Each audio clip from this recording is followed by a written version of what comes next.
If you would like to support the channel and help guarantee future giveaways, hit the link in the description, head over to my Patreon page, and become a patron for as little as $1 a month. What you thinking about? What you thinking about? What you thinking about? What you thinking about? What up, y'all? DCFAYGOGUY. So, exactly on this day, 2 months ago, Violent J put out his motivational speech, or held his motivational speech at the gathering of the Juggalos. So what I wanted to talk about here today was how that correlates with me and what I took from that. And actually, honestly, what I took from that was something that I was already initiating into my life prior to the gathering. Now, most people know, Megs and I last year, we broke up. And it hit me hard. Obviously, I made a video. I didn't leave it up for very long because it had a backlash effect of something that I didn't feel was right to her, so I ended up taking it down.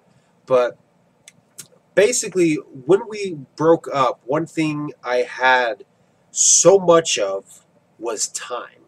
I had so much time. Under some circumstances, people would take that extra time and dive even further head first into doing YouTube videos or doing this or doing that or doing this, right?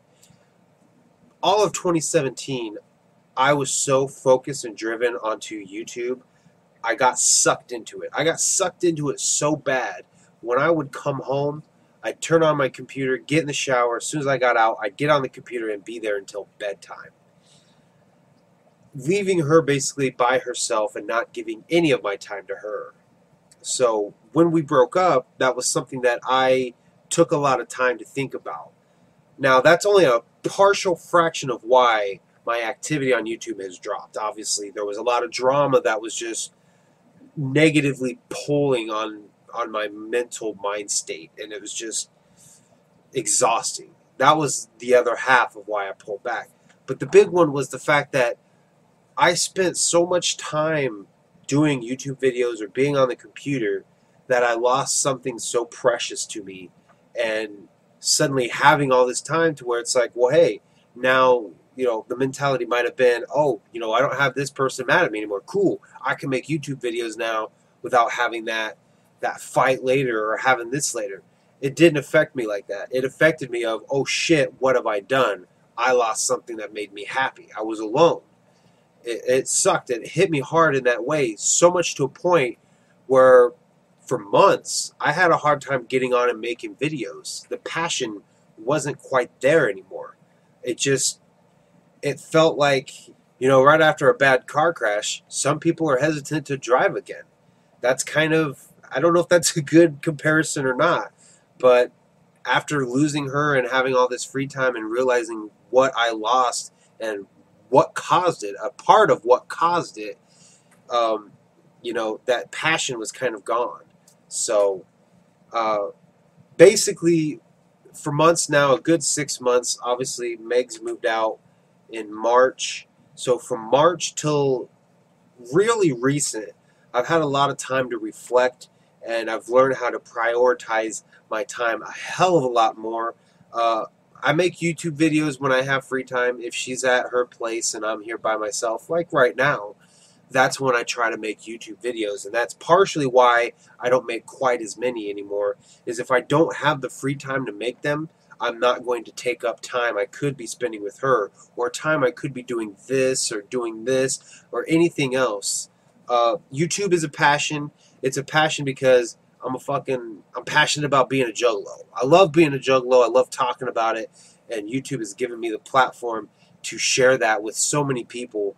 Obviously, it's a very common story where you don't have a lot of juggalos in your town, and so to be able to get up on YouTube and actually connect with more juggalos, it's been awesome. It's a great passion that I've enjoyed doing. I love making videos, but I don't want to make them at the cost of something else dear to me. So that is a big reason why I don't make as many videos anymore. I've learned to focus my channel more on positivity, so as far as the negative aspect of making videos, I'm able to, at the time, come into a negative situation with a more clear head now.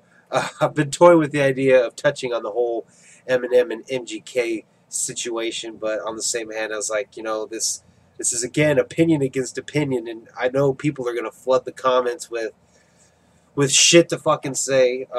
There was another video that I tried to do tonight, actually, instead of this one, and that was the one that I dropped the little bit of a nugget during my Gorilla Voltage review of the Lost Tapes, where I said I wanted to talk about M&E and my current thoughts on them. I'm not sure yet if I'm going to touch on that one yet, because again, it's still so fucking touchy of a subject, and I don't want the headache of people flooding in my comments saying shit.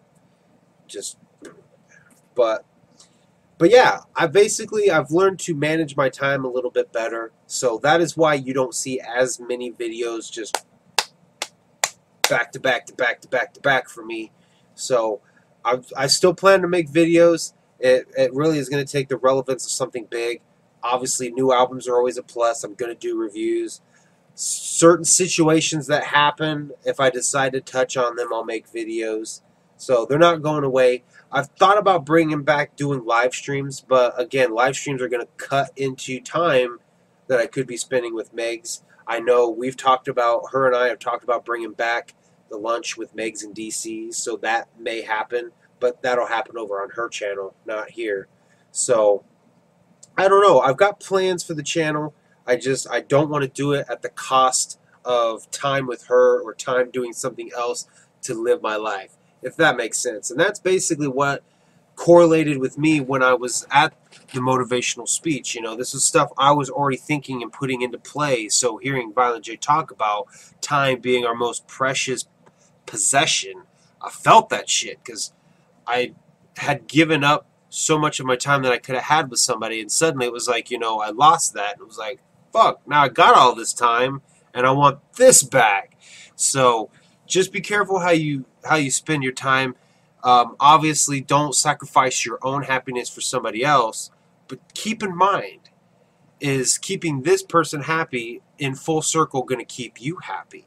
Because yes, while I love making YouTube videos, and if I'm spending too much time doing it and it makes Megs unhappy that I'm not spending time with her, and she's like, bye Felicia, I'm going to go find something else that makes me happy, then guess what? I just lost a piece of my happiness. And, you got to find that healthy balance to get your time to everything that makes you happy. So that's kind of what I guess I'm trying to say, is just find that happy balance. That's kind of the meaning behind this video. Find the happy balance of how to manage your time, of the things that make you happy. Anyway, leave your thoughts down below. What did the motivational speech mean to you? What did you take from it? And what are you trying to apply to your life? Anyway, thank you guys for watching, and I'll see you guys next time.